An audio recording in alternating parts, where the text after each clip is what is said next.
From visionary director Peter Jackson comes an epic tale of heroism, bravery, sacrifice, and striving for the greater good against all odds. No, I'm not talking about Lord of the Rings. Before Jackson created his epic trilogy, following a group of gay midgets trying to find Mount Doom, but instead finding love.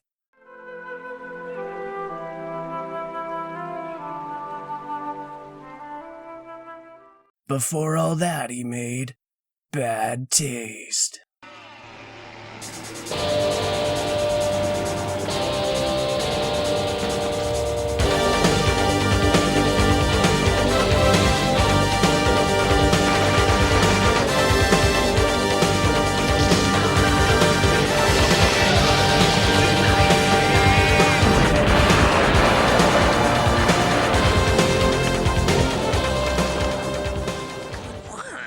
That's right, Peter Jackson's 1987 masterpiece, Bad Taste. I of course use that term loosely.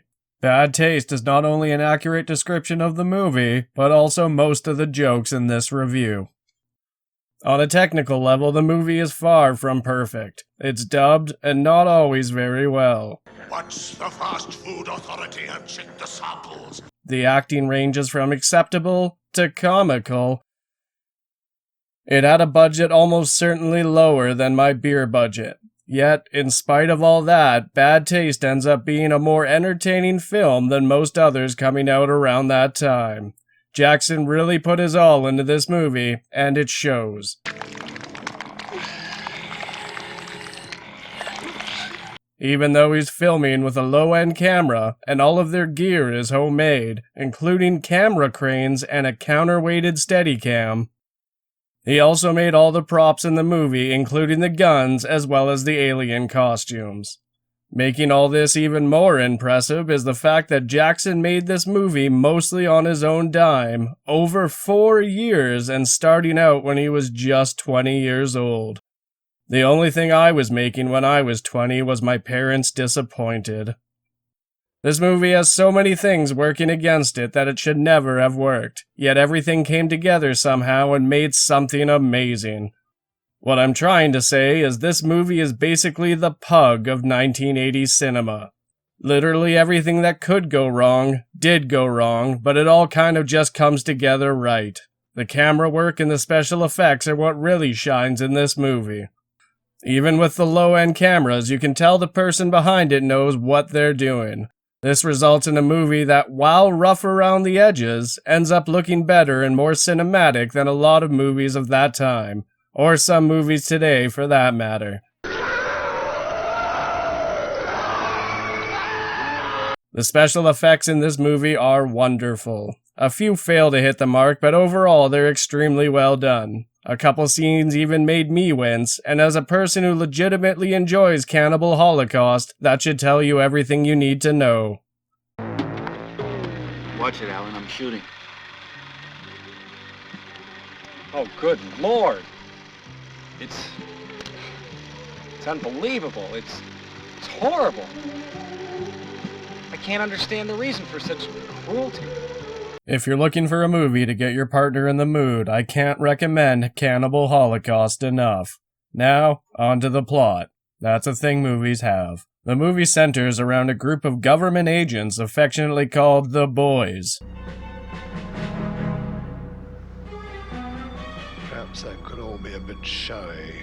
I think this is a job for real men. I'm not entirely sure if some of the stylistic choices are an accurate representation of the New Zealand government or due to budget constraints. Hey! Mr. Prime Minister! Andy! Aye, mate. What's a good word? Oh, whatever. They're basically the same country. The Boys are sent to investigate the disappearance of a small town's population. Barry investigates the actual town site while Derek keeps an eye from a cliff above, while keeping in contact via radio. Barry quickly discovers that the town is now infested with violent morons. Ah, shit. I don't think I'm allowed to say that. It's probably ableist or something. Okay, I'll just cut that out. Barry quickly discovers the town is infested with violent retards.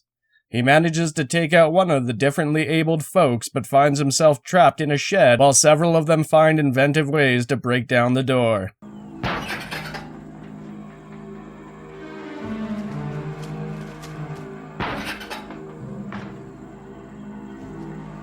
Luckily, Derek has taken it upon himself to torture one person he had previously captured. This is our first hint that these people might be something other than inbred. 2, 3, 6, 7, 8, 9, 10.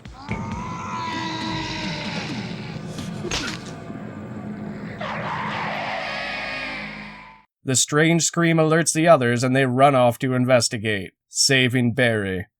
Derek has no choice but to stay and fight because, as we all know, I can't do that. I'm a Derek. Derek's, don't run. he manages to dispatch several of the aliens while narrowly avoiding having his head smashed in while filming this scene. This movie never could have been made today, not because of the extreme violence or the complete disregard for the actor's safety, but because over the course of the entire film, not a single woman appears on screen. Somebody call Natalie Portman. She needs to know that Peter Jackson hates women. Godspeed, Natalie. Godspeed. Be here to present the award for Best Director. And here are the all-male nominees. After a protracted fight, including some wonderfully creative violence, Derek is kicked off the cliff and subsequently explodes like a water balloon. Using a crouching dummy for this scene was a nice touch. Look at that sucker roll.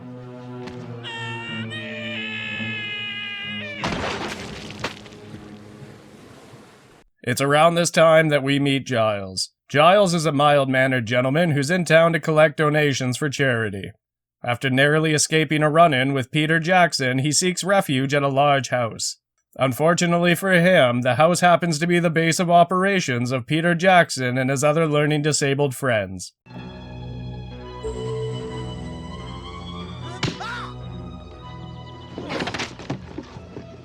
Giles is captured and informed that he is to be served for lunch the next day. Basically, the rest of the movie consists of Barry and the other members of the Astro Investigation and Defense Service, Ozzy and Frank, rescuing Giles. At this point in the story, these three are the only thing protecting Earth from a full invasion. Don't you forget, Oz, we're only authorized to use violence when there's a threat to the planet Earth.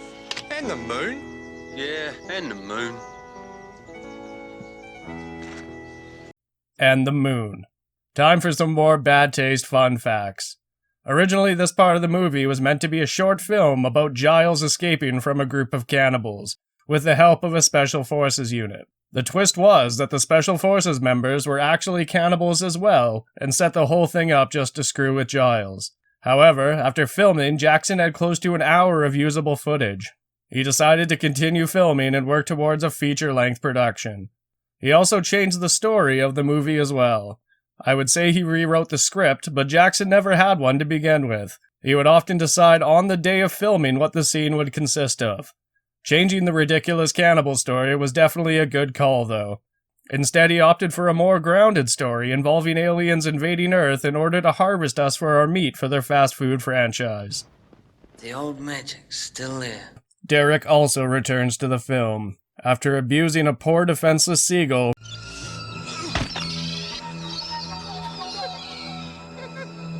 Derek realizes the fall might have caused some minor brain trauma. Honestly, these scenes are the only ones in the film that legitimately make me squirm. If you're squeamish, look away for the next 30 seconds.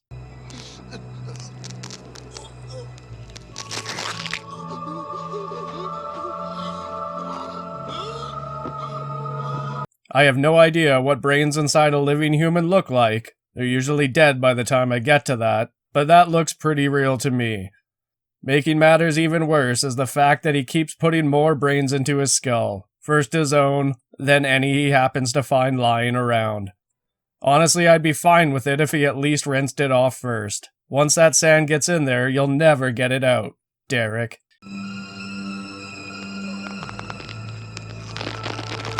Derek, who is of course played by Peter Jackson, gives an over-the-top performance that fits the movie quite well. Really, there's not too much else to say about this film. The plot is minimal and largely irrelevant. It's basically a vehicle for extremely creative violence, and it fits that role quite well. There's also some intentional comedy strewn throughout. The amount of and the quality of the jokes increases as the film goes on.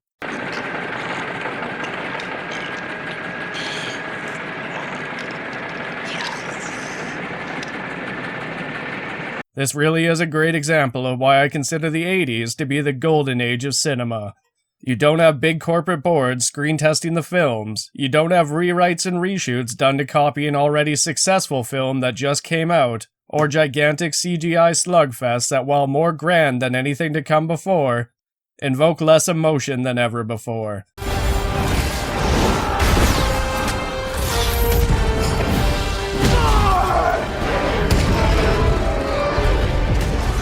Instead, you have some guy from New Zealand with his assumably drunk friends getting together and making a fucking movie. It's just wonderful. And although I consider the 80s to be the modern dark ages, 80s cinema is a bright light in a hellish landscape of shoulder pads and perms. I really hope you check out this film. Even better if you put it on for some friends, or for your family over Christmas.